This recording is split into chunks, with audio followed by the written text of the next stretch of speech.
محترم اورورا السلام علیکم. د سلام نرستا یو د شب قدر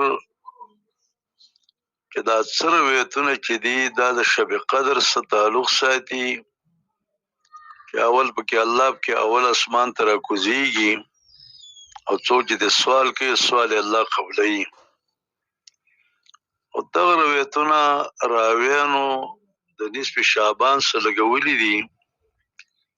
خو په دې کې لوی خبره دا واوري چې څونه روایتونه په نصف شعبان کې راغلي دي. دا روایتونه د روایتونه دي چې په دې باندې اعتماد نشته.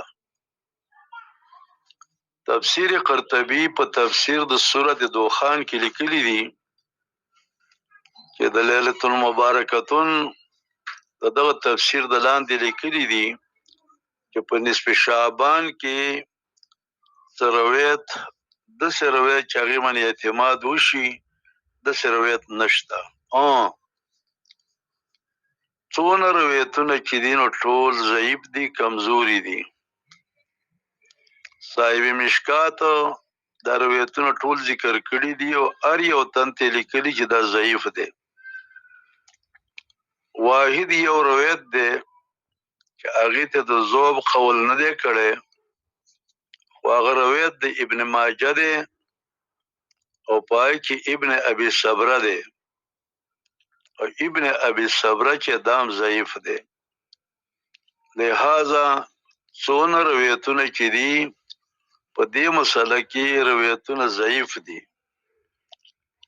ضعیف روایتونه دا په فضایلو کې سړی شي پیش کولای چې نفس د شپې فضیلت شته دی لیکن احکام په فضایلو نه ثابتېږي.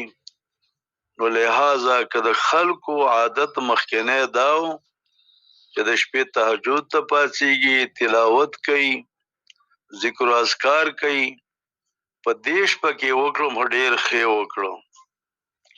که عادت د خلکو دای چې په نورو میاشتو کې لکه دیارلسم څوارلسم پنځلسم باندې روژه نیوله نو په دې میاشت کې هم دغه شان روژه ونیوله نو فضیلت پکې شته دی غوروالی پکې شته دی.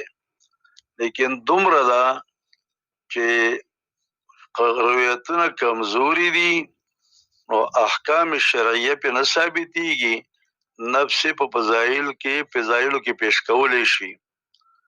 دغه شان قول د احمد بن حنبل وغیره دا قول چې دی دا هم نفس په فضیلت کې دی چېرې فضیلت پکې شته دی لیکن د احمد بن حنبل په قول باندې خو فضیلت نه ثابتېږي. فضیلت ثابتېږي په دې روایتونو باندې او روایتونه په دې مسله کې کمزوري دي. څومره روایتونه چې راغلي دي نو هر روایت سره د ذوب قول دی. لہذا که عادت د خلکو داسې وو چې په عامو شپو کې پاڅېدل په دې شپه کې هم د پاڅېږي. که عادت د خلکو دا و چې په عامو ورځو کې روژه په دې کې هم د روژه ونیسي. د جناب رسول الله صلی الله علیه وسلم قول دی چې تاسو د شعبان نیمې نه وروسته روژې مه نیسئ او د هغې وجه دا ده چې سړی کمزوری شي په نفلي روژو کې نو فرض روژې چې بیا نیسي بیا کمزوري هغه فرض روژې نشي نیولی. او باقي د جناب رسول الله سلام هغه خو داسې نه و لکه زمونږ غونده کې. بعض اعمال په نبی صلی الله علیه وسلم پورې خاص دي چې هغه د شعبان اکثره حصہ کې روژې نیولې ځکه د هغې چې کوم طاقت و هغه طاقت یې د امت نه دی. والسلام.